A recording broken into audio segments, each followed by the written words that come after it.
Thank you, Jermaine. You can. This is Steve, and I will start us off. Just a quick introduction. Steve Follis. I work with Church Insurance Agency. We are the service provider, and Paul is also with the agency. He is the head of our risk management program. Sam is with the company. He pays the claims, so he's a good friend to have. And I'll turn it back over to Jermaine. I jumped ahead of you. Sorry. No problem at all. I actually appreciate you coming in.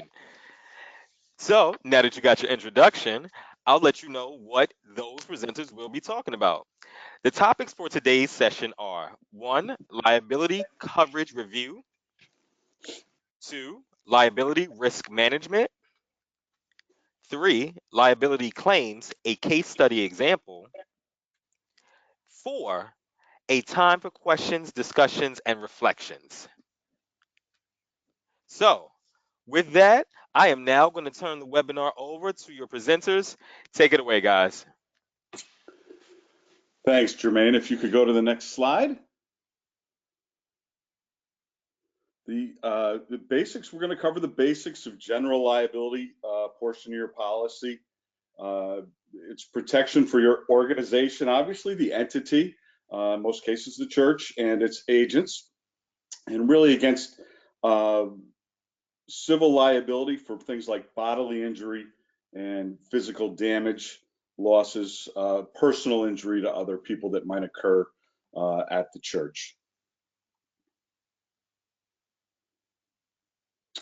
Then Paul will go through some safety checklists and some good practices in terms of risk management.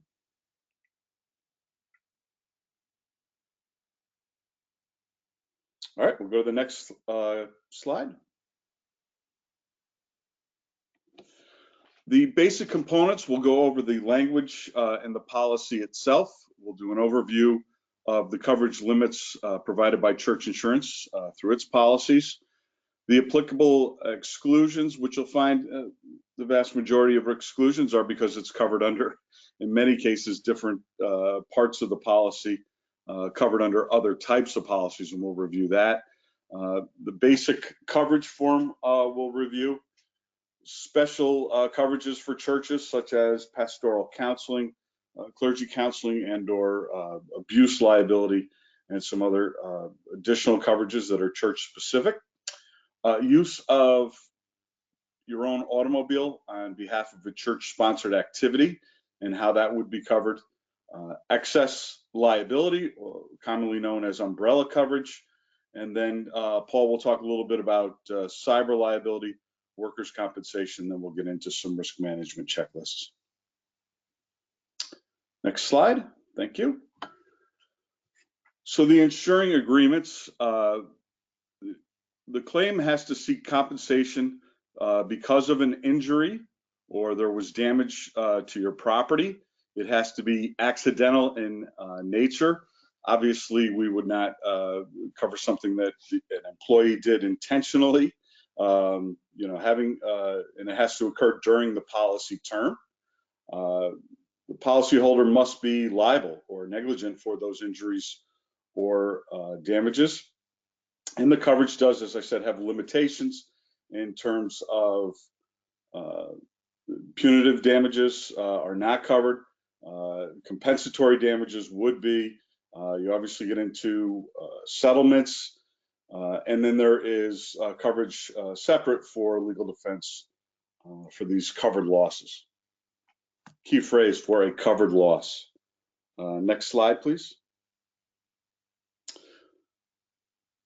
Go back one, please. There we go. So again, in the insuring agreements, I did want to also mention that, again, church-related policy. So you want to make sure, in our case, we cover specifically ordained clergy, the wardens, the risk manager, board members, etc., are named specifically. Another important note on who is a named insured is that volunteers are named. If you have a simple business owner's policy, volunteers obviously wouldn't play a big role in a corner store. They play a pretty big role when you talk about who's cutting the lawn on weekends and doing the cleanup and things when they're injured. Those volunteers are covered under the general liability policy. The basic policy language does cover for things like libel and slander. We talk quite a bit to clergy about what should be talked about, from the pulpit, whether or not people's personal lives are addressed in front of the congregation. You'd be surprised, I think, at some of the claims that we have come in. That causes the mental anguish, which is the injury part of it. And then, of course, there's physical injury while on the church property. I think the most common liability claim we have is probably a broken hip. You have a loose handrail, a slippery step.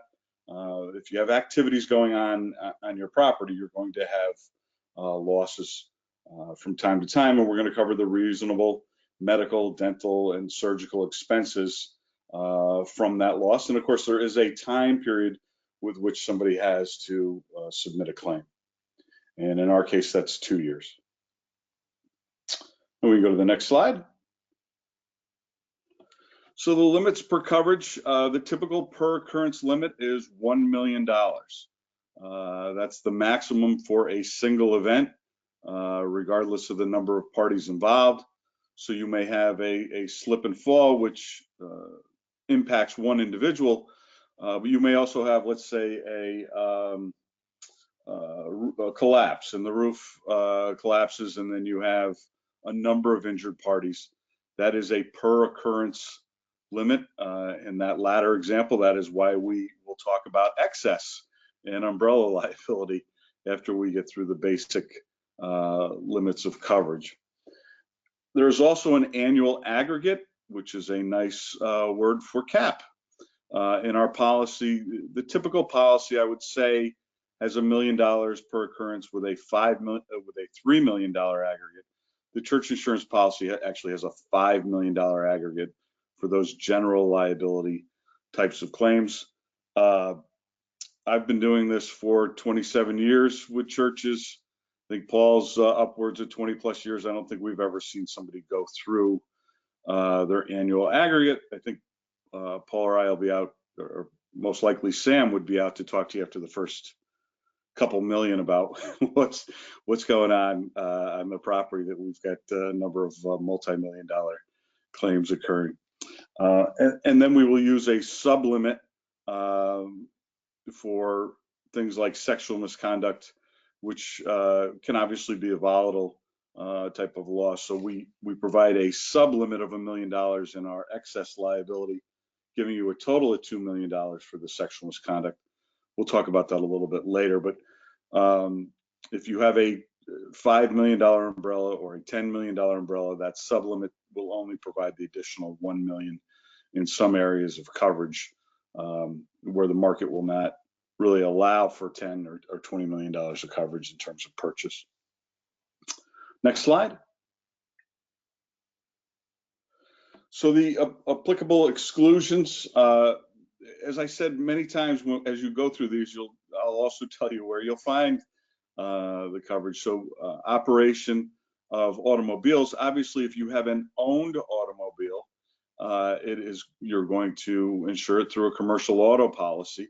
The agency has a program we'll talk a little bit about through Great American Insurance, and things like aircraft. Why is it excluded? Well, there's coverage, for the aircraft owner themselves. Large watercraft. At one time we had a church with a large piece of watercraft. I think, Paul, correct me if I'm wrong, there's a limitation of 24 or 32 feet in terms of the size of the watercraft that's excluded. So I think the smaller rowboats and things, if you have camps and conference centers, the coverage is there.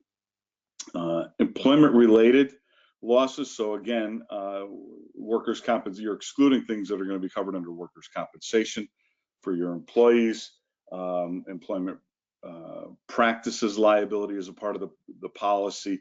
So while they are not covered under the general liability, they are often picked up under other parts of the policy.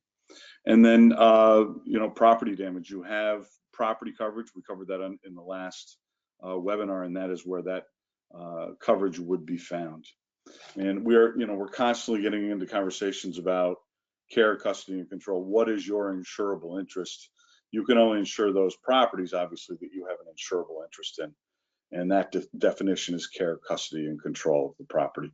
So, you get into, well, you may be on the title, but you haven't had the keys for a year. You don't really have control of that property. That's an uninsurable property and something you should talk to us about separately in terms of liability. Next slide, please. We don't cover violations of law, criminal acts, and that gets into. We've had a lot of conversation about church as sanctuary, whether or not the government sees it as an illegal act. Would it be covered?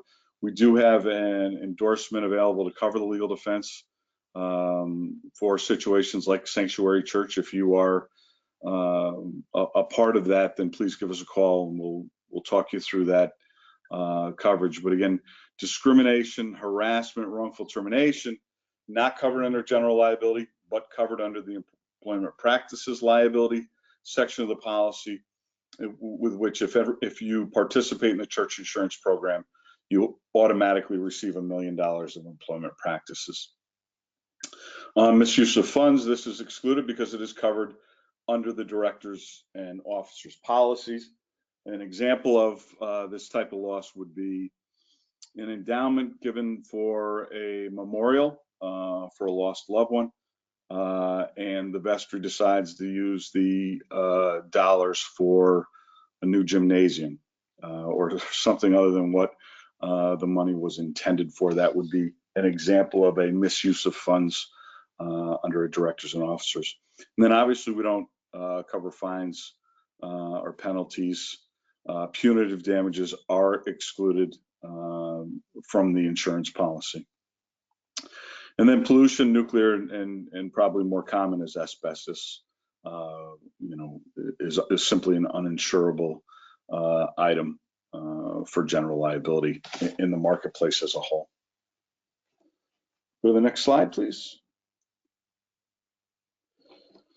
So the parts of the contract, the parts of the form start with premises and operations liability. Obviously, if somebody's hurt on your premises, we get into, you're a public place. There's not a lot of trespassing. You have what are assumed to be invitees onto your premises. We're going to cover, the general liability that is associated with that premises that you own, and then your operations liability. Again, if it is a church-sponsored activity, so if it is something, at the park, again, the city may want to be named additional insured, for which you would call, and we would add them typically for a nominal charge, because we're obviously extending our liability from just you to the city itself.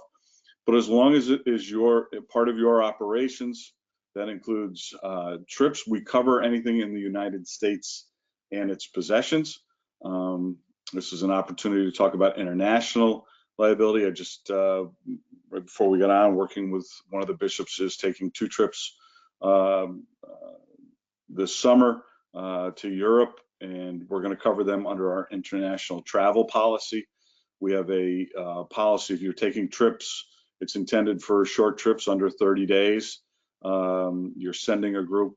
We've got a program that will cover your liability outside of the country. So it's important to call the 800 number if you're doing any of that type of travel. Contractual liability. Again, we talked a little bit about using the park, public park, church picnic, a facilities use agreement, those types of things. That's the type of contractual liability that we're talking about. We're not talking about breach of contract. Obviously, if you enter a contract and insurance is going to pay for it if you breach that contract, the premiums would be a lot higher. Let's just put it that way. But that's something that would be uninsurable. So you have that personal injury that we talked a little bit about, slander, defamation. So that's, maybe we're talking about somebody's personal life, personal habits in front of the congregation, and they've been injured that way. Advertising would be just that, putting it in the bulletin. So-and-so is no longer a member here. I know I'm giving extreme examples, but I think it helps. For that, we do have to be wary of copyright infringement. We do have use of poems and songs, and attorneys that will contact us from time to time and say you did not have permission to use that poem in the bulletin, and we're forced to make a settlement on your behalf in those situations.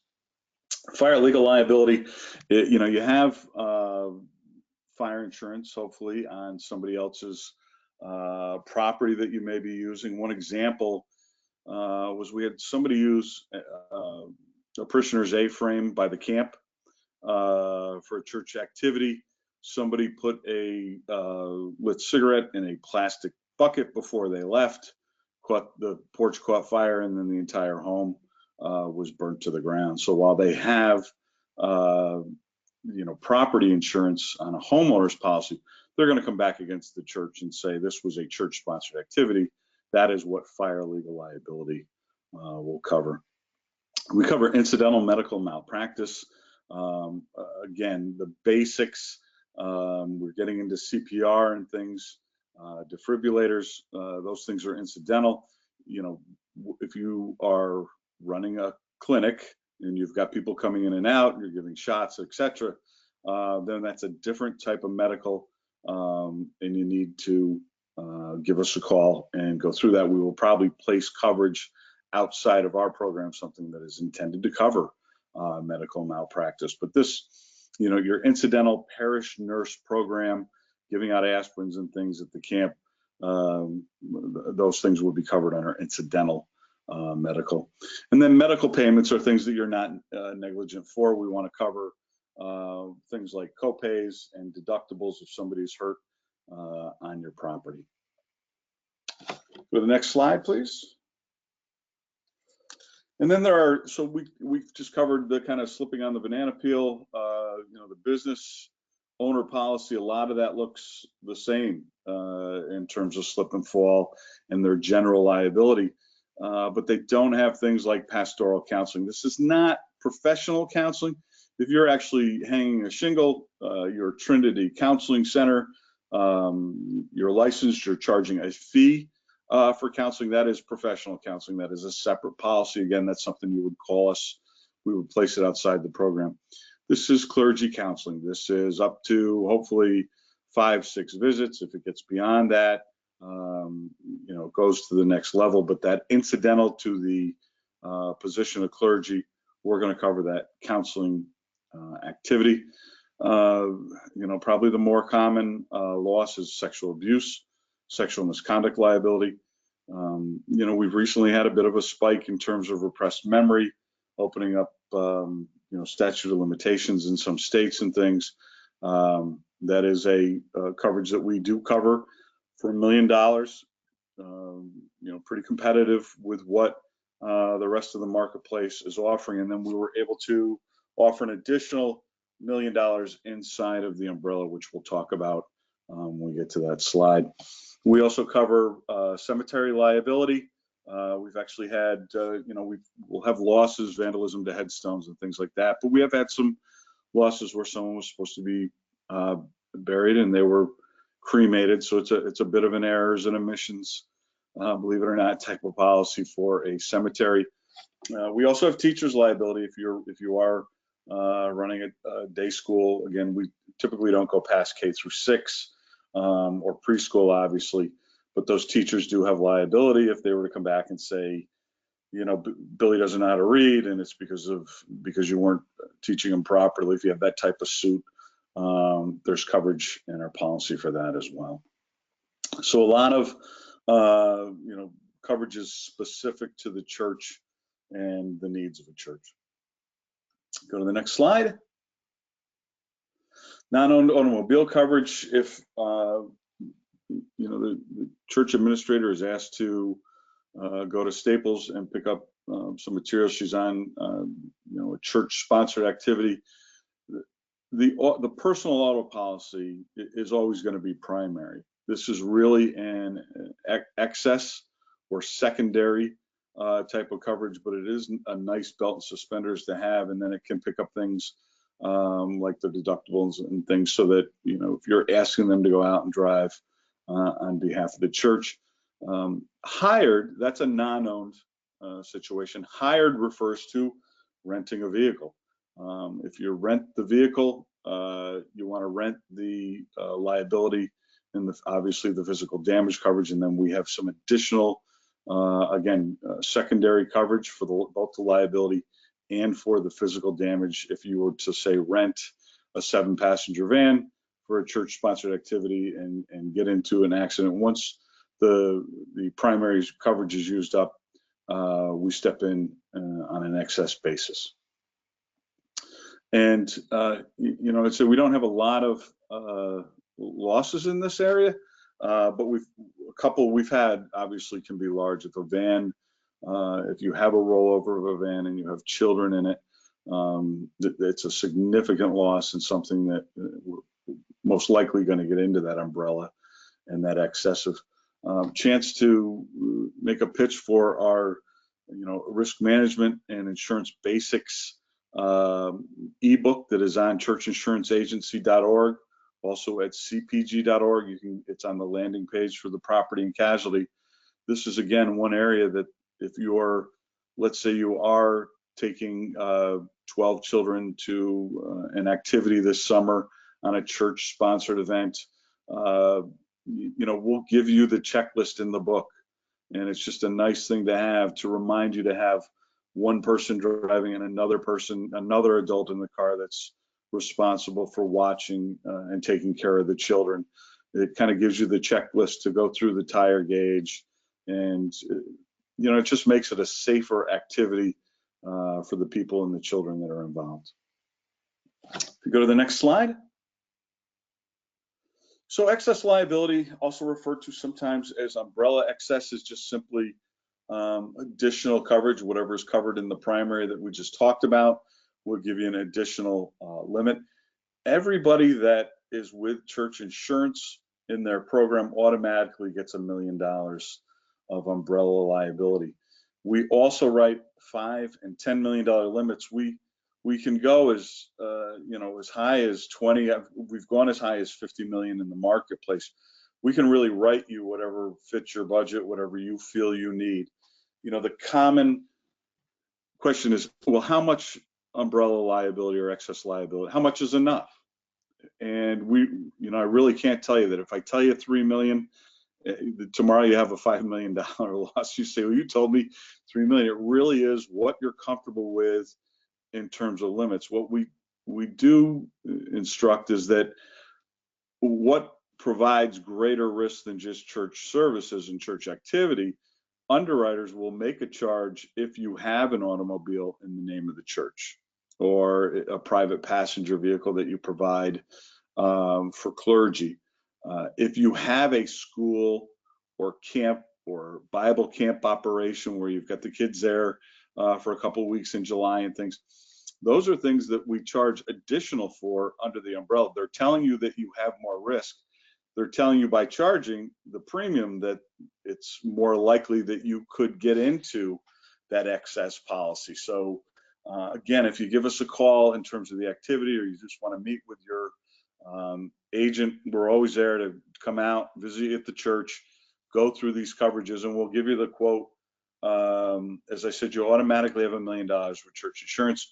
We'll give you the quote for 5 million, 10 million, 20 million, whatever it is you're looking for, and you can just decide whether or not it's worth it. In my case, with my homeowner's policy, I think it's a $75 annual policy for a homeowner's umbrella. Very affordable, and so in my case, it makes sense to purchase it. It will go over certain things like general liability, including the counseling, the sexual misconduct, on our policy is limited to $1 million. It typically always goes over the automobile liability. Directors and officers is unique. We do go over the directors and officers with an umbrella. That is unique to the market. It's typically not a part of the umbrella. You have to buy a separate higher limit if you're looking for that. And then employer's liability, which is a portion of the workers' compensation. What I would say is if you're not with church insurance on your automobile or your workers' compensation, but you have us for the rest of the coverages, the key here is to look and make sure you're meeting the $1 million underlying requirement. So if you follow, we've told you that per occurrence, we're covering everything for $1 million, whether it's counseling, sexual misconduct, general liability. We cover $1 million, and then the excess liability kicks in. The concern, if you're placing automobile liability, let's pick on State Farm today. They may have competitive pricing for $250,000, $500,000 of liability, and that's been put in place. The issue with the umbrella is if you have a church insurance policy umbrella, but your auto or your workers' compensation covers only up to $500,000, then there's a gap. So State Farm would cover the first $500,000, you would cover the next $500,000, and then the umbrella would kick in and provide the additional $1 million or $5 million, depending on the size of the umbrella. So just something to take a look at if your coverage is placed outside of our program. Next slide. And I think I'm going to turn it over to Paul so you can hear a different voice.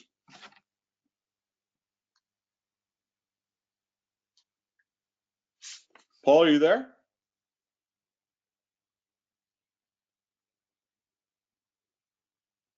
Jermaine, have I lost you? No, Thank you, Steve. you still have me. Paul, Okay, there we go. Paul Stevens. Welcome everyone back to our third webinar of the summer series of Property and Casualty 101. Steve just covered, as he said, components of liability up and through the umbrella. And I'm going to take us into a coverage that's new for us and new for you as well, but a necessary coverage at this time called cyber liability. And then we'll spend a little time on workers' compensation before handing it over to my friend and colleague, Sam Carrucci, who will give us a claim case study around liability. So cyber liability, about a year and a half ago, we purchased this coverage through Lloyd's of London. And if you're insured with church insurance for directors and officers coverage, you automatically have cyber liability as part of this program. There's no charge to you for it. Again, it's something that we provide a certificate of coverage to you if you are a participant in the church insurance company program. So a couple things about cyber liability from this slide. The cyber liability that we have placed for you with Lloyd's of London provides both first-party and third-party insurance for covered cyber losses. Fancy way of saying first-party coverage, that is coverage to the policyholder's own data that's caused by a breach or a cyber attack. So that's something that happens to you from an outsider. You also have third-party coverage, which is coverage for you, the policyholder, to third parties. So you share everyone's credit card data or get yourself in the crosshairs with a government agency in terms of fines and things like that. So you have both first party and third party coverage. That's at a high level. We'll go to the next slide and start breaking this down a little bit. Okay. So we've got the liability coverage at the top. We have multimedia coverage, so it's wrongful acts involving cyber. Again, like I said, you somehow breach or are breached, whatever the case may be, and it's through electronic mechanism, and it causes a loss or a wrongful act on your port or to you. Security, privacy, liability, privacy regulatory defense, and PCI DSS liability. These are all associated with fines, penalties that can be assessed to you for breaching privacy, for breaking certain laws in doing so. And the PCI DSS, that's the one people ask about the most. That's where you find the credit card coverage, fines that you would receive from breaching a credit card. When we get down below into the and you see the limits there, $250,000 limit, $1,000 deductible, and it follows suit through. You look at the non-liability coverage, and you get into things like response costs.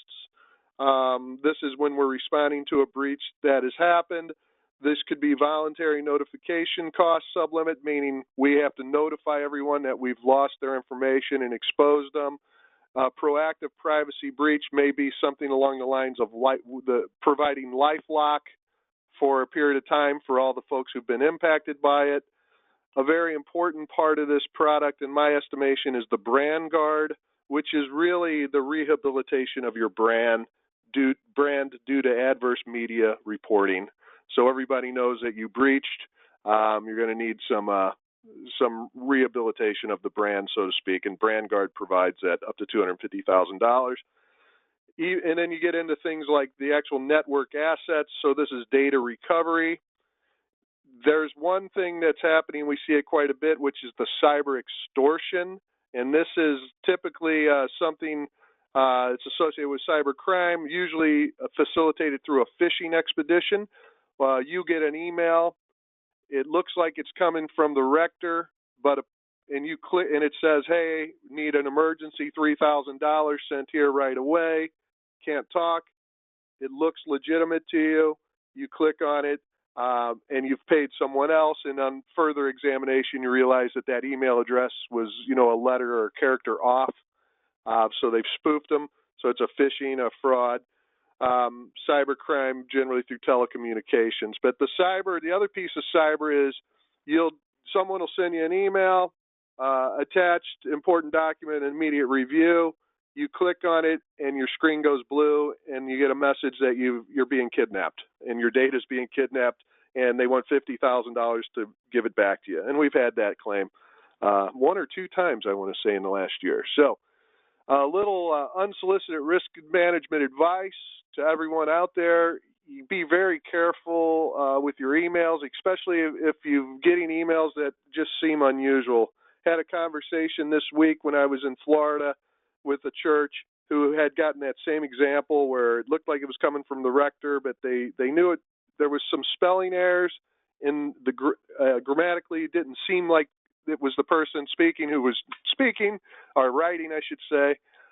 So they knew better than to click on it or to send the money.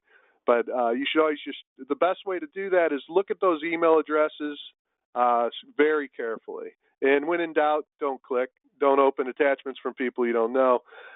These are things that at CPG, we're tested on this. The company will send us little surprises to see if you click on it. And if you click on it once, you'll never do it again because you end up going through some severe training and you learn a good lesson before you hurt anybody or breach any data. So, again, for everybody out there, just keep in mind looking at those email addresses. If it doesn't seem right, maybe the way you would want to handle it, you get the email, it doesn't sound right, you want to make a phone call to that person. Hey, did you send this? And generally the answer is going to be no. So anyway, next slide, we'll move on from cyber. Next line of coverage I'm going to talk to you, again, this is outside of the Church Insurance Company of Vermont. This is workers' compensation and employers' liability. We place it through Liberty Mutual. Have had about a 20-year relationship with Liberty Mutual. They are a leader in the field of workers' compensation. They've done a great job for us over the years of protecting workers, making workspaces safer, and when people do get hurt, helping people get help and get back to work as soon as possible. Under workers' compensation, just want to point out a couple basics, and the real basic here is just understanding the difference between the two separate forms of coverage that are included, and then we'll talk about eligibility, compensability, and premiums a little later. But as I said, there's two basic components of coverage under workers' compensation. The first is workers' compensation, and that's the one that most people don't think about. And it's statutory. It's prescribed by state law. It's no-fault coverage, includes medical, wage loss, rehabilitation, death benefits, and it's required of employers to compensate injuries occurring on the job. The interesting thing about workers' compensation is there's really no limit on what we're going to pay to compensate a worker or pay for their rehabilitation. And I'll give you an example. We've had folks who were in their mid-30s, rector, who is seriously injured, becomes basically brain dead, and is sent to an institution, assisted living or skilled nursing center for the rest of their life. And workers' compensation pays that as it goes. You don't really ever see a limit for that because there isn't one. It's whatever the state law prescribes on that. What you do see on your policy is what's called employer's liability. And this is protection. This is the insurance that's there for settlements, judgments, and cost of defending claims brought by workers who are somehow exempted from workers' compensation or for whom benefits are otherwise not payable. This is also things that are going to cover your civil liability. So on top of it being a workers' compensation claim, there's a civil case brought against you as being liable for the loss. That's where you would see that bucket of coverage. So again, important to realize there's two specific sides of workers' comp, and they are the workers' compensation, which directly benefits the employee, and there's the employer's liability, which is set up to defend and help when the employer is in litigation. We will go to the next slide, please. Okay, limits of liability. Unlike most insurance coverage, like I said, workers' compensation limits are set by state law. And like I said, typically employer's liability is a standard policy limit. With us, it's actually $1 million. Most of the time in the marketplace, you're going to see that at $500,000. You can see it at different limits, and I've seen it at $100,000. But with us, if you're with us in our program, it's $1 million. And then, like Steve said, the excess umbrella coverage would drop down on top of this if you burn through it. So, next slide, please. Compensability. All this basically means is it's a covered claim if it's deemed compensable, meaning it meets certain eligibility requirements that are under the state law. Generally, what that comes down to is the loss happened within the course and scope of the person's employment, and it was a work-related injury or associated disability. So it's pretty clear-cut, again, statute type of insurance. We'll go to the next slide, please. Eligibility. Who's eligible for workers' compensation? There's a lot of confusion around this, and it comes down to who is an employee, who isn't an employee. So the eligibility is, for workers' compensation, you have to be an employee injured in the course and scope of your work. Employee may be defined broadly, and that's what I want to get into for a second. We get people a lot of times that'll say, I don't have any employees, everyone's a 1099, independent contractor. But really, the term employee isn't determined by how you pay them or how you list them on your book. It really comes in terms of how much control do you have over the performance of the job. So, for example, if a church says, I don't have employees, they're all 1099s, independent contractors, and I ask, well, do you tell them their hours? And you say, yeah, 8 to 4. And do you tell them what they need to accomplish? Yeah, here's all their job responsibilities and their job description. At that point, that's an employee, no matter what you call it, because you are exerting control over the scope and the job itself. So a court would rule, whether you thought they were or not, that was an employee, and would say that you should have had workers' compensation for that employee. When you're talking about who isn't an employee, it's the opposite. It's you don't have any control over them, and they truly are a 1099. So an example of that would be you hire a lawn service to keep the lawn mowed during the season. You don't care when they do it. You're not there to watch them. You don't tell them how to do it. You just want it done, and you pay them when you get a bill. You're not showing any control over the job. You have engaged an independent contractor. What you want to look for there is that they have workers' compensation. What you don't want is anybody working on the property that's not fully protected. Remuneration and rates, they go together. Remuneration, this is what they base what they're going to multiply the base rate against. So they want to say, okay, what is remuneration? It's the payroll. What are they paid? Any housing or car allowance, employer paid utilities, Social Security offsets, things like that, all would go into the pile called remuneration. When you fill out your workers' compensation audit each year, those of you who are in the program, you'll see these payrolls listed next to certain codes that are typically bucketed as professional and all other, which is typically sexton. These rates are variable. The sexton rate is much higher, obviously, than professional because sextons get hurt, where the professional doesn't tend to have that experience to the degree. Rates are expressed as a cost per 100 of the remuneration and reflective of the relative riskiness of the occupation. So next slide, please. Liability risk management. We'll go to the next slide. Steve had mentioned earlier, and working backwards, the safety insurance ebook for churches. You can see the address where you can download that. We'll stay on this slide for a moment so you can copy that down and make sure you got a copy of that. It's a very nice desktop PDF. It's got a searchable index. Anything that we talk about all summer, during this series of educational webinars is addressed in this ebook.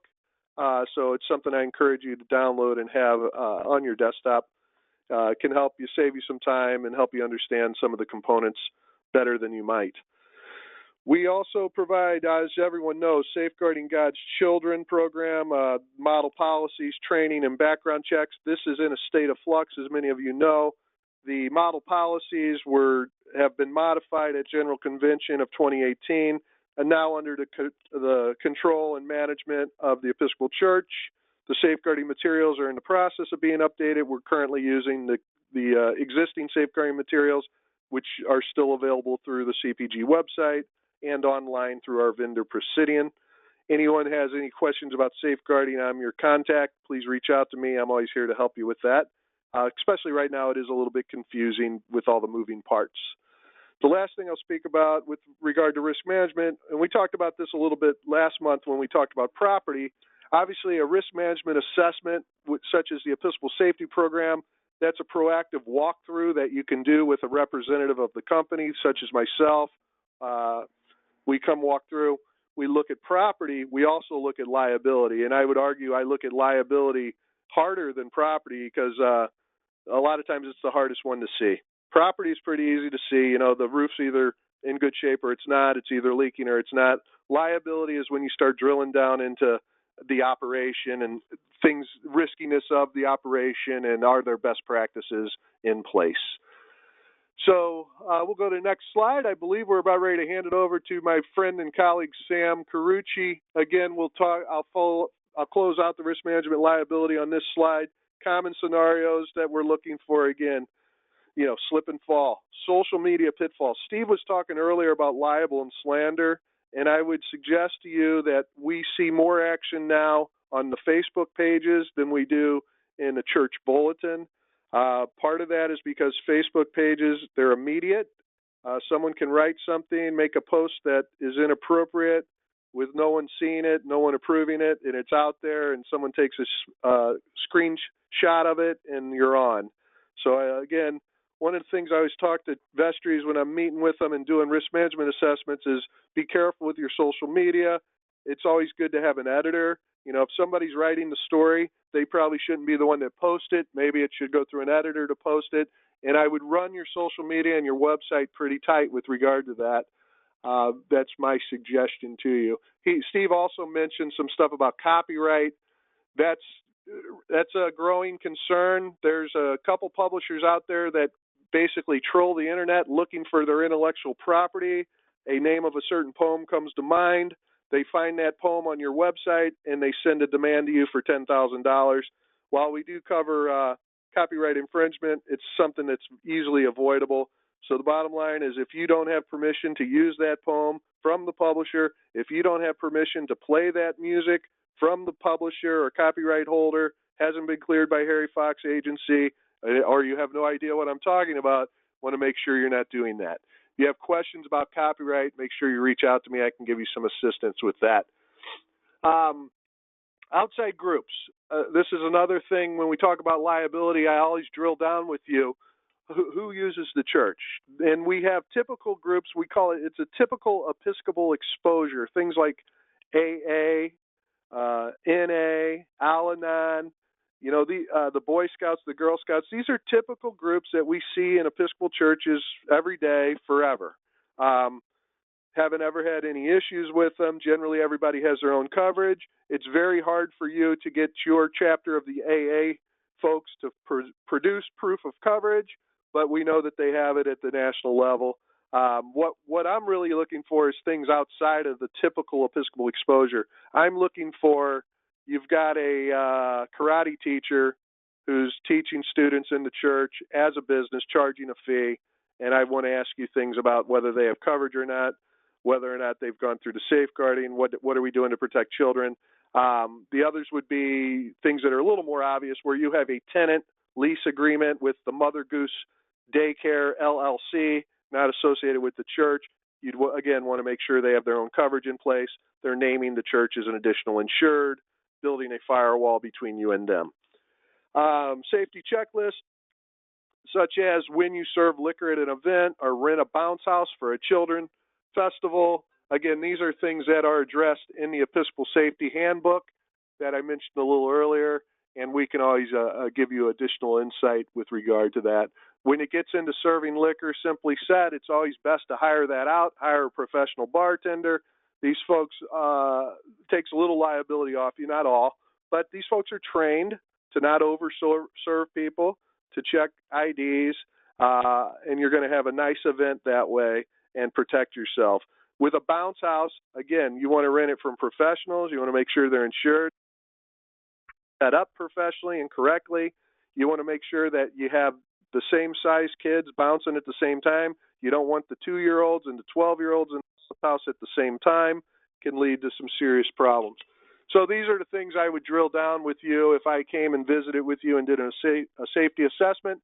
And this is available to anybody in our program. Reach out to us at the 800 number, and we'll get a rep in touch with you that's in your area to review your risk and give you some suggestions. And I think that's the end of my part. Let's go to the next slide.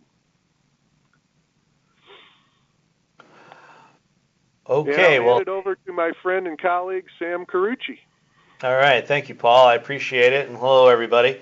Just as a formal introduction, my name is Sam Carrucci. I'm the head claims officer of CIC, sitting here in Vermont. And obviously, I work very closely with Paul and Steve on a regular basis. Before we move forward, I just want to explain a little bit about the claims department for you. We've got a number of in-house people sitting in the office that I'm in, as well as folks in the field that can get to your properties very quickly so that we can service you, as well as, of course, Steve and Paul's staff that gets there as well. Our goal here, predominantly in the claims department, is basically just to fully investigate the claim based upon the information that you provide. So concerning that, it's all about what kind of information are we getting from you so that we can do that investigation and move through the process maybe a little quicker than sometimes it happens. And some of that comes from educating on what do you need to give to us when you're actually reporting a claim. And that can come in multiple forms, including witness statements and possible photos, and any claim intake information that you might have. And if employees involved, maybe the employee file. So let's move on to the next slide, if we would, please.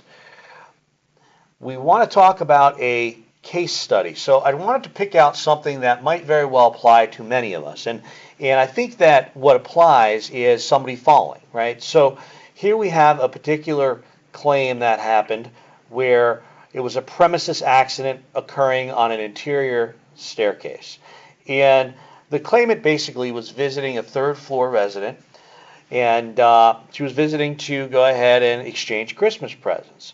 And when leaving with several of the presents, she didn't negotiate the stairs very well, rounding a corner, and happened to fall down the stairs.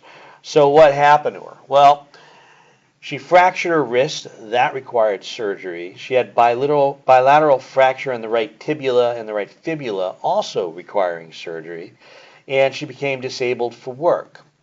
Fortunately, she had some health insurance. So that kind of helped us out with respect to that being the first line that would actually respond to her health care. But also, of course, they could very well have a lien at the same time, too. So we might very well be responsible for that.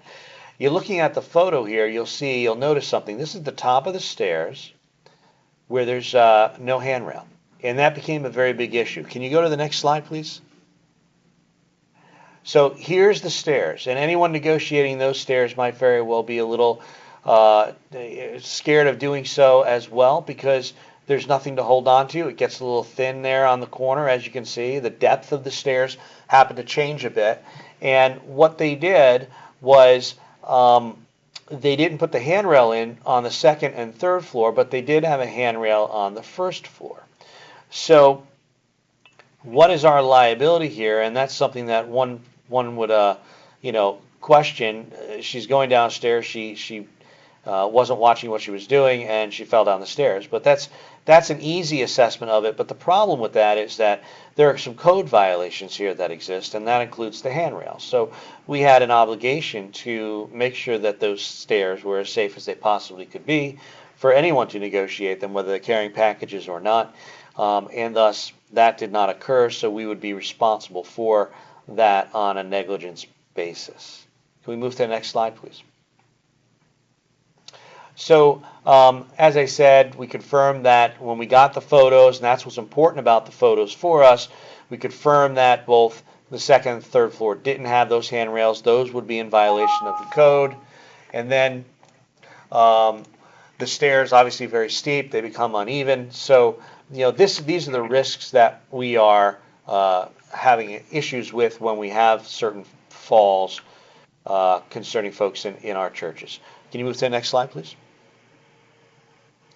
So part of this is when we reach out to the claimant attorney or they reach out to us, they advise us of certain things too, which included the health insurance. So the first thing we do there is, of course, we look to see if there are any health care liens. And the importance of that for a company like ours, any insurance company really, is that there might be Medicare liens that are involved. So if the individual is over a specific age, Medicare might very well have a lien, and we have to handle that as well and deal with the government on making sure when we actually settle a case that there's money set aside to pay those liens. Otherwise, we can get fined at the end of the day if we don't do that correctly. So there are a lot of things that go on behind the scenes when someone just falls and gets hurt, and everyone thinks that, okay, this is our fault, let's just go, pay it, settle it, and get it over with and move on. There are a number of things that go on behind the scenes that you're not necessarily aware of that take a little longer. So at times, a very simple case might take a month longer because we're waiting on certain information from the government in order to be able to get the case resolved correctly. Next slide, please. So that concludes the case study, and I think our discussion. I'm going to hand it back over to our fearless leader, and if you want to take over.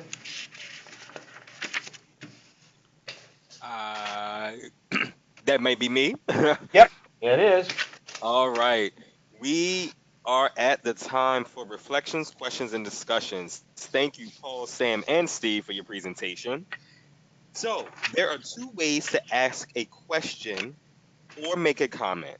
One, you can enter a question or comment using the questions window of your GoTo control panel.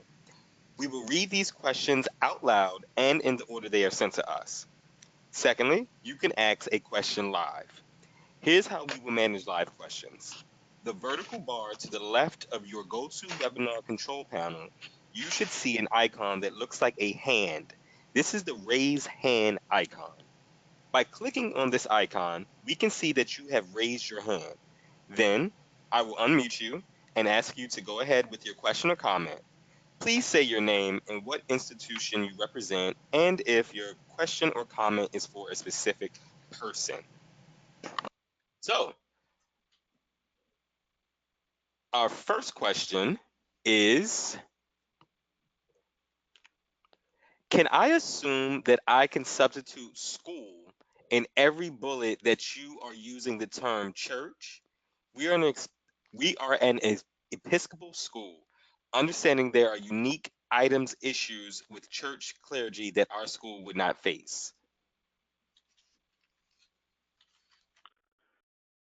Steve, you want to take that? Sure. So in terms of my section, in terms of the general liability, the forms are going to remain the same. We do not have separate forms for school or church. So the same type of slip and fall claims and things.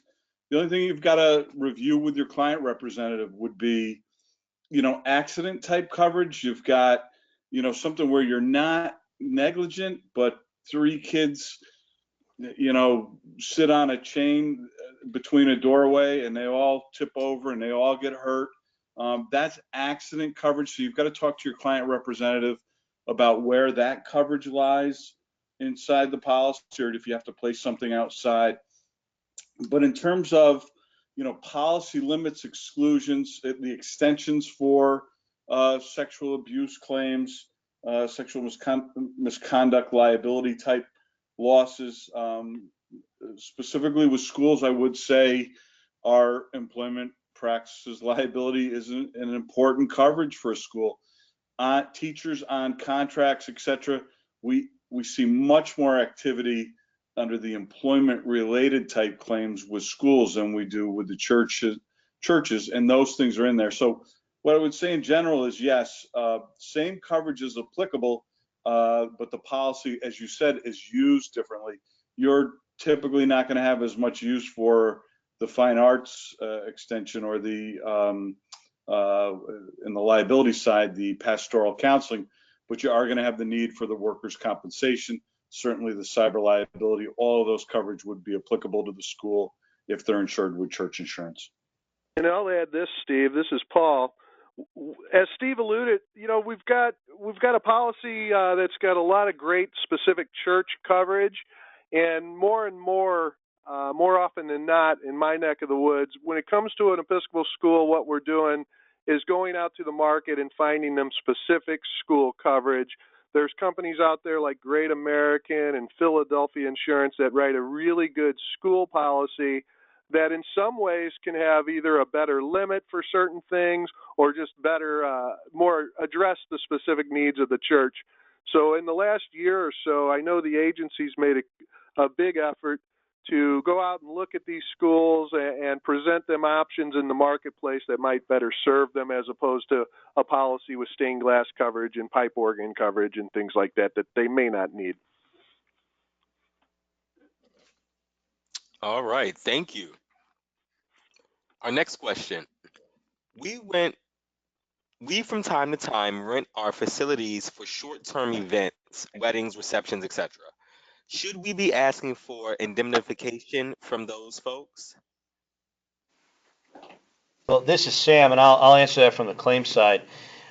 It would be my recommendation that you somehow, some way, do get some kind of indemnification, because if you're doing it just for the wedding ceremony itself, you may not need it. But if you're actually having the event on the property as well, and liquor's being served, you certainly don't want the liquor liability attaching to the church. So there are some instances where I think it's very beneficial for you to actually go out there and make sure that the right insurance is in place and make sure that you get the right indemnification. Yeah, this is Steve. If you, again, call the 800 number, let them know what the activity is. We have sample user agreements. The basic here would be a hold harmless. You're allowing them to use the property, but you're giving them, again, the care, custody, and control of that property. They should be willing to hold you harmless if somebody were injured. Again, assuming this isn't, if it's something due to your negligence, that's a different situation. You're giving them your premises, so there is some risk. And then I would also say a little common sense in these things. I don't think the quilting group has the same risk to the church as the archery group or the karate class or some of the things that just might be physical. If you're going to teach horseback riding, we've got a lot bigger issue in terms of risk, again, than we do if everybody's getting together for quilting or certainly a Bible study. If they're just using a chalkboard, bringing a box of donuts with them, it's pretty innocuous. And I don't think you have to go to those lengths of getting a user agreement. If you are leasing the property, again, you're going to want to have us maybe take a look at just the insurance requirements part of it. And again, you want to have them include a hold harmless against the church and a waiver of subrogation, meaning they're not going to come, their insurance company is not going to come back against you for a loss that might occur. And this is Paul, and I'll add a little piece just back on the specific of like a wedding reception. I have seen in the past where typically the father or the groom can reach out to his homeowner's insurance company and get a endorsement to cover his liability, the family liability for that specific date, that specific event. I have seen that, so it's something that I do see the personal line carriers have an endorsement for from time to time. Perfect. Thank you, guys. Next question. We have a homeless person living on the property in her car. What coverage do we have if she is hurt or her property sustains damage on the parish's property?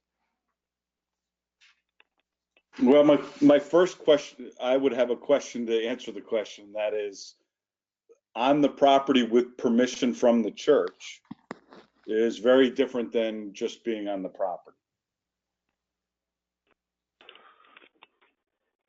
All right, well, we'll see if we get any more feedback. Oh, okay. So again, we're covering your operations. Again, things that you sponsor.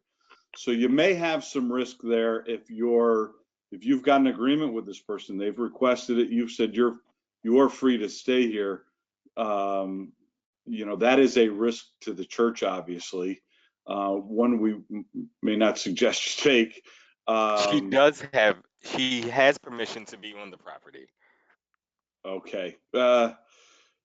Sam, do you want to take in terms of, I don't think there's going to be some exclusions if it has to do with the automobile itself, but as a part of church operations, I think the coverage would extend as long as they're on the premises. Is that correct? I agree. I think it would extend just as long as it's approved by them. Yeah. Yeah. So, again, I don't have a lot of risk management tips for this particular situation. This is not, this would not be common. We would obviously suggest that if you try to help this person to find a local shelter, find somewhere that might take them in temporarily, so that they're not sleeping out in their car on the church property. I know it's easier to say than it is to do, but that would be the advice. Gotcha. Next question. Cemetery liability coverage as it applies to liability and damage by vandalism with subrogation to follow in re-Columbiarian exterior on the church premises? Sure. So there are two. So I brought up the vandalism, and I'm confusing probably everybody with the liability versus the vandalism is really, a physical damage to the headstones, vandalism. There is additional coverage in the policy for that, and there is a cemetery liability is more for your, you have the premises part of it in terms of the cemetery, but it's more of an errors and omissions, as I said, type thing in terms of handling of the deceased if you go against somebody's wishes for the deceased. And I'm not sure I understand the waiver of subrogation part of it. Sam, would waiver of subrogation apply in a cemetery liability type scenario? Maybe against I haven't come across that yet. Yeah, so we just haven't run into that, but in other words, I guess there could be an agreement between the funeral home that involved a waiver of subrogation. Yeah, we'd have to take a look at it. All right, thank you. Next question. In terms of liability for serving alcohol, does it make any difference if an event, an example, church barbecue is BYOB, where attendees bring their own alcohol and are not being served alcohol by the parish? No, it really doesn't change how the policy covers it. The wording in the policy is you are covered for, again, incidental liquor liability as long as you are not in the business of selling alcohol. So even if you're selling glasses of wine for a garden tour, that's incidental liquor liability, and that is covered. really, if you go to, we have a specific tip sheet for liquor liability. If you go to that, the same things would apply. We're probably not as crazy about BYOB as we would be hiring a bartender. So if you hire someone, they provide you with evidence of their own coverage, and they're trained to know when somebody's under maybe 25 and checking IDs, not serving somebody that is clearly inebriated. If you're doing a BYOB, you've actually increased your risk in terms of being able to control the amount of consumption for an individual, and then obviously the fear is then getting behind the wheel. If I may chime in. Oh, go I'm ahead, sorry. Sam. Go ahead. I was going to say that what folks don't really think about when they allow BYOB is that the person may come to your facility, your area, already inebriated, and you allow them to bring alcohol onto your property and then further get inebriated and then leave and drive.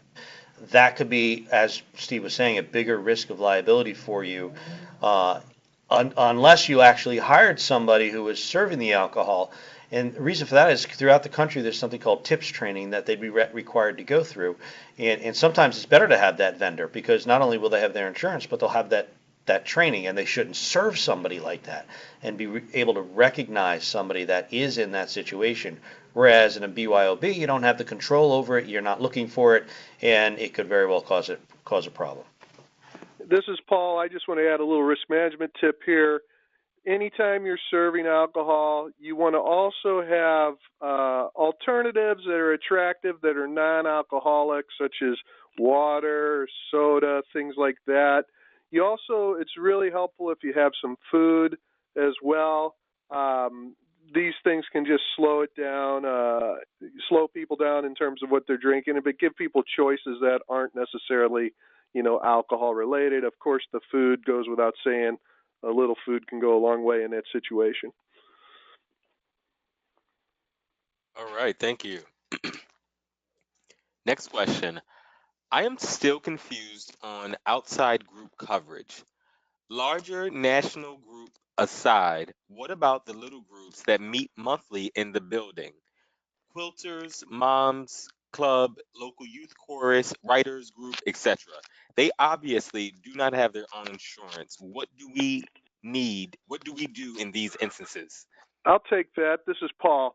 So the way I train folks with risk management is think of this as a funnel.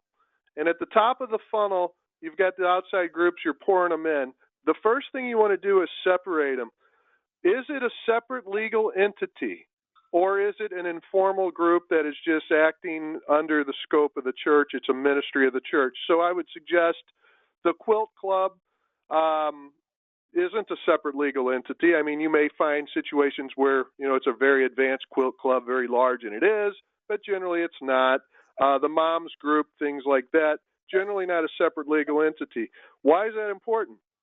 When you find that they are a separate legal entity, for example, the karate teacher, maybe some other type of group that exists on paper, it's incorporated.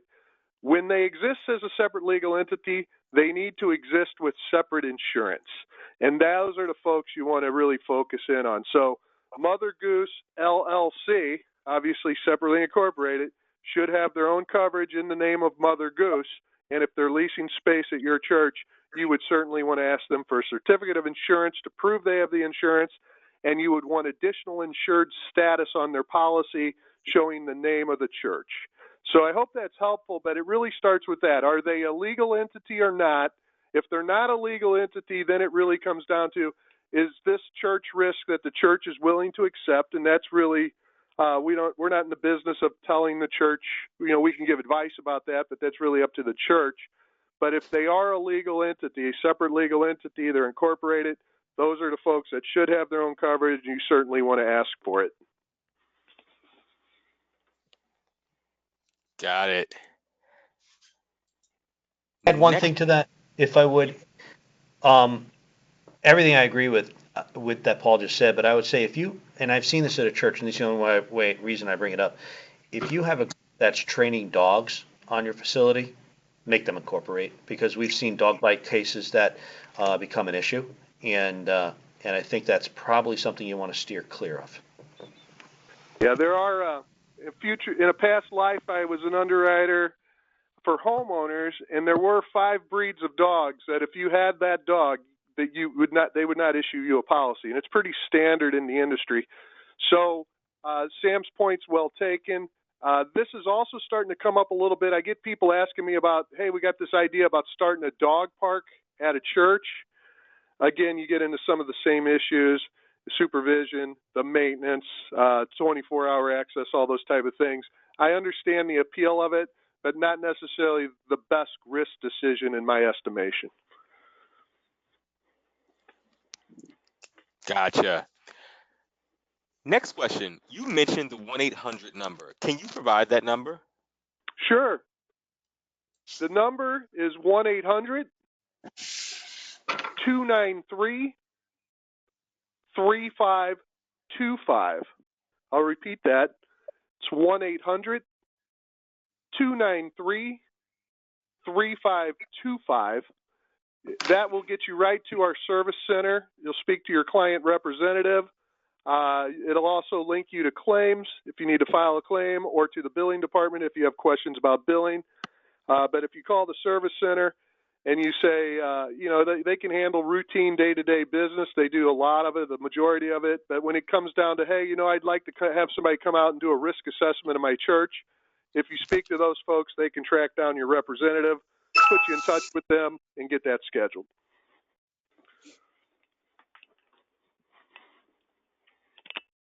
Perfect. Thank you.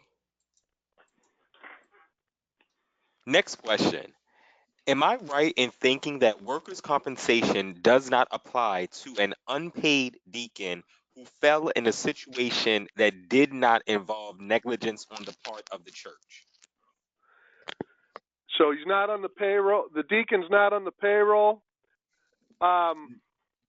So typically when a claim comes in for workers' compensation, the first thing they're going to look for is this person employee, and part of what they're going to look for is payroll.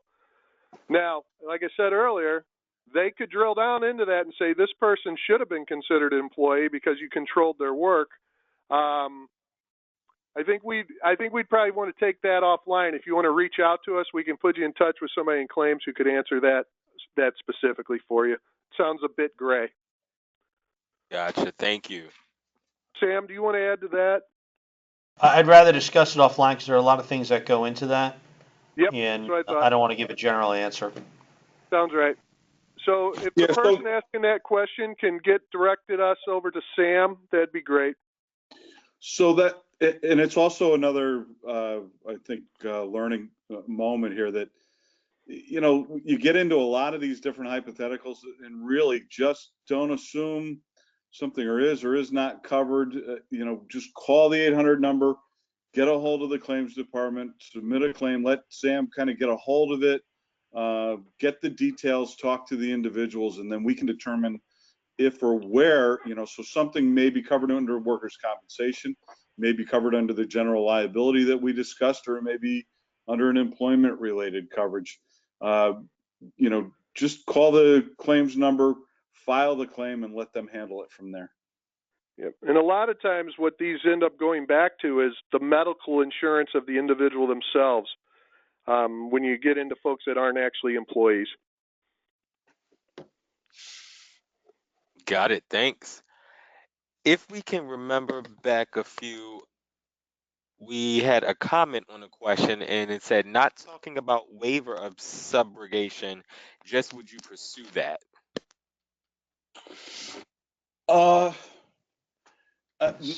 We will pursue waiver of subrogation. I don't have any examples where we would in cemetery liability. But the common example is, we have a situation where somebody's doing some work on the church, leaves the equipment on and goes home for the day, and the equipment ignites a fire and it burns down the church, and we're going to pay $2 million, let's say, to rebuild that church. we are going to look at that contractor, if it's a subcontractor, if it's a plumber or a roofer or whomever it is, we are going to look to their insurance and see what they have. If they have a $5 million liability policy, we're going to work with you. We're going to rebuild the church for $2 million, but we are going to look at opportunities to go back and subrogate back against that contractor, because it was really their that's what the waiver of subrogation is. It was their negligence that caused that fire, and that's why we're going back. I can remember we had a long case with Con Ed, not the easiest organization to subrogate, but they're the ones that destroyed the organ, and so it was right for us to go back and subrogate against them. So that's really what the intent is for waiver of subrogation, not just to be punitive and see if we can pass it off to somebody else. It's for situations where the other vendor was the one that was negligence that really caused the loss.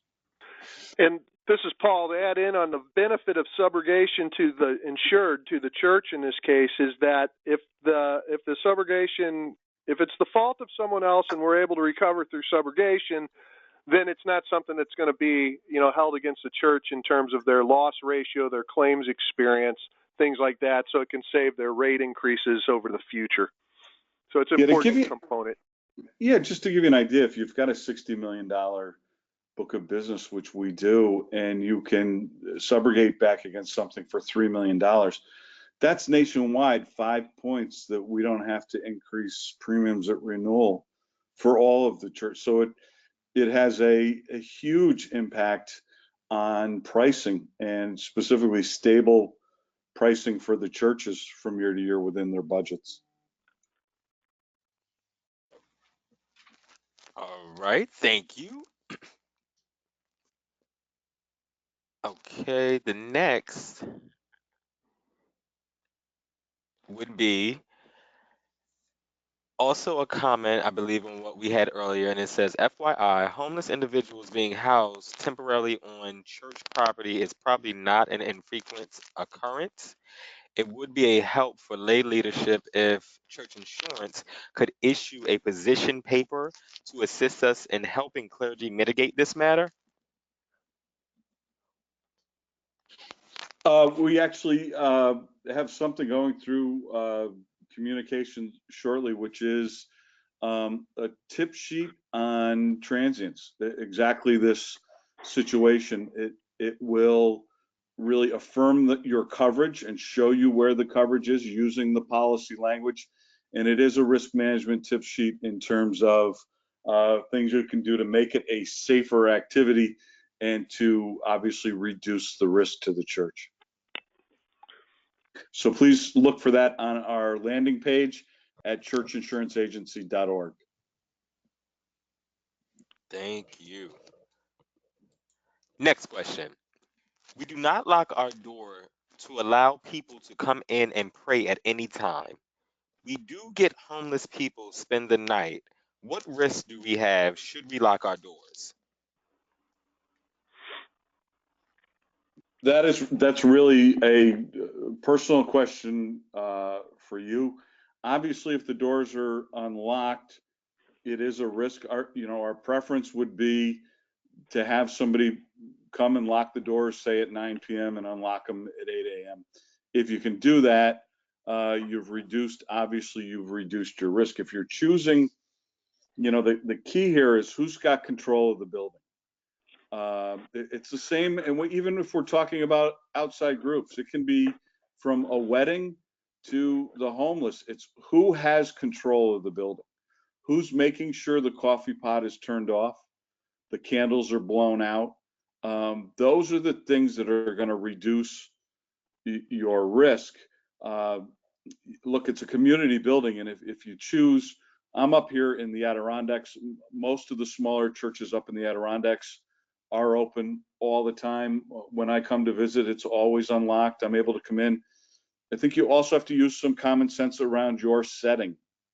We have had in Paul's territory, Paul had a fatality. Somebody who just walked in during business hours and walked into the church office and killed someone. So we, again, I think you have to judge a lot of those things, again, using some common sense. Ideally, we'd love to see, it would be our recommendation that during the evening hours, the church were locked up, but we understand if you choose not to do so. This is Paul, and I'll add to that. I have had a couple homicides in my 20 years here at the Episcopal Church. They were both related to transients that the church was familiar with, and in one case, it served for over 20 years. It all went back to open door policies. I've also had several total fire losses caused by arson that go back to an open door policy.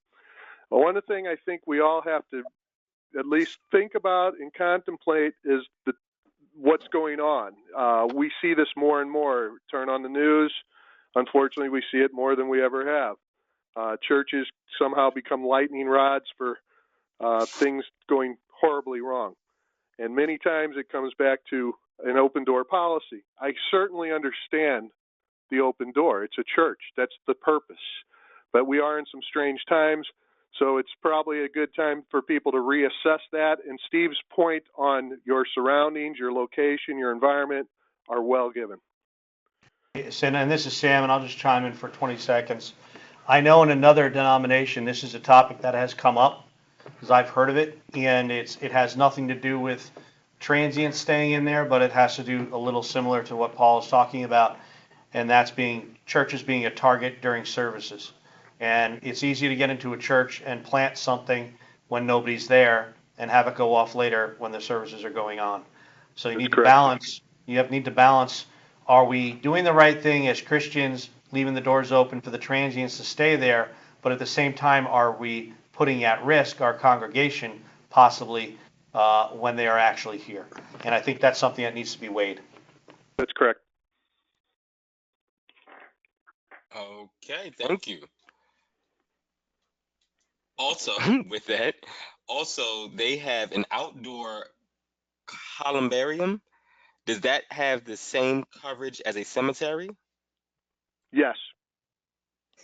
Yeah, there's a twofold answer. It does, and we've got, so the answer is definitely yes if it's shown on the policy. We've also got some extensions for other structures like a columbarium. The advice is, depending on size and scope, if it's significant, I would actually show it as a location on the policy to make sure that there is both liability and physical property coverage for that. Got it, and thank you. Next question.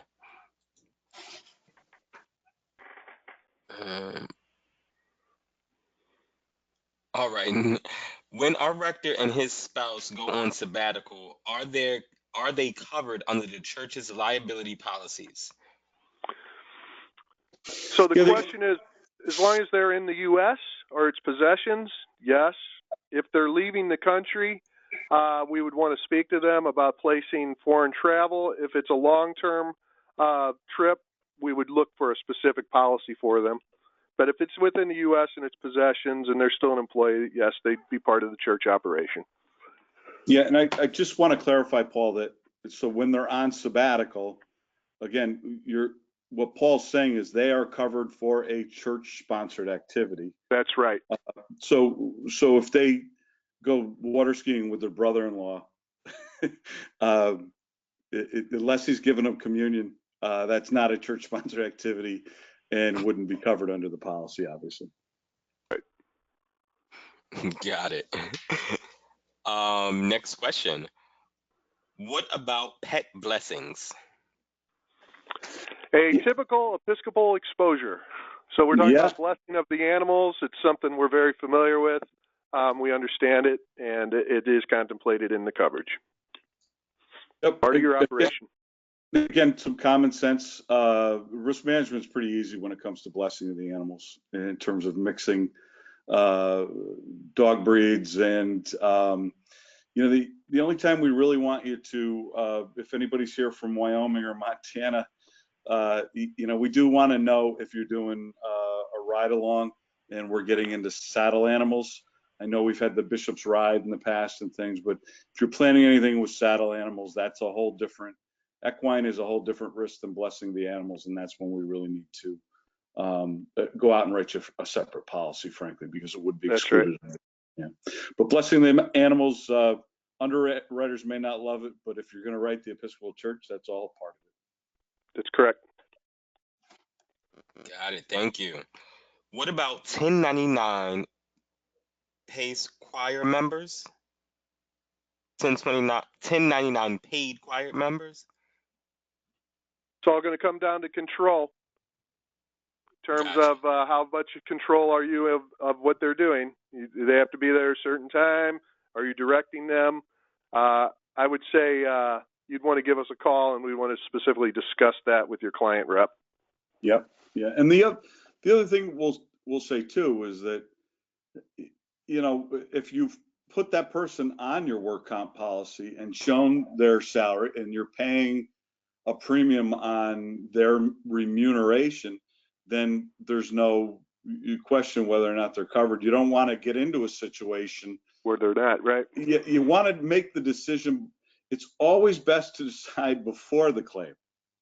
They're always harder after the claim. And then you get into coverage, if any. Do we go back and charge the premium because now we've determined they're an employee? Get it decided. Call the call center. Get it decided. If you've decided, you know, that you are their employer as you see it in terms of their expectations, hours that are set, they're expected to be there, so forth. You know, I feel like for a choir member, for whatever you are remunerating them, the premium is not going to be punitive on the work comp. No. It should be very affordable for any kind of bookkeeper. It's only when you get into janitorial sextons and things, you're getting on ladders and all of that. That's when the rate, you know, becomes a little bit higher. But again, when it comes to that kind of work, I think it's pretty clear who is and is not an employee at that point. That's correct. All right. Well, I need to thank you guys, but we are at our time and it is 4:30. Okay. We are going to save the rest of the questions, hand them over to you guys and with their names and email addresses, and let Perfect. you get back to them within a couple of days. Sure. Send those to me, Jermaine. Will do. And I just want to let the folks out there know that we look forward to having you back for our last class of Summer Property and Casualty 101, which will be next month. We will cover sexual misconduct, directors, officers, employment practices liability, risk management about those items, and a case study on one of those items. So we encourage you to come back, and that'll be our final class for the summer. Thank you for your time today, everybody. Thank you. Now, before everyone goes, we also have a feedback survey for you. We truly do take into account your feedback. When the webinar ends, a screen will pop up asking you to complete the survey. Thank you in advance, giving us your opinion and suggestions. Thank you. Thank you, members, for attending us, giving time in your busy schedules. Thank the presenters, participation, and information. Don't forget, please check the webinar page in the Administrators Resource Center, ARC, cpg.org/ARC for information and registration for links for upcoming webinars.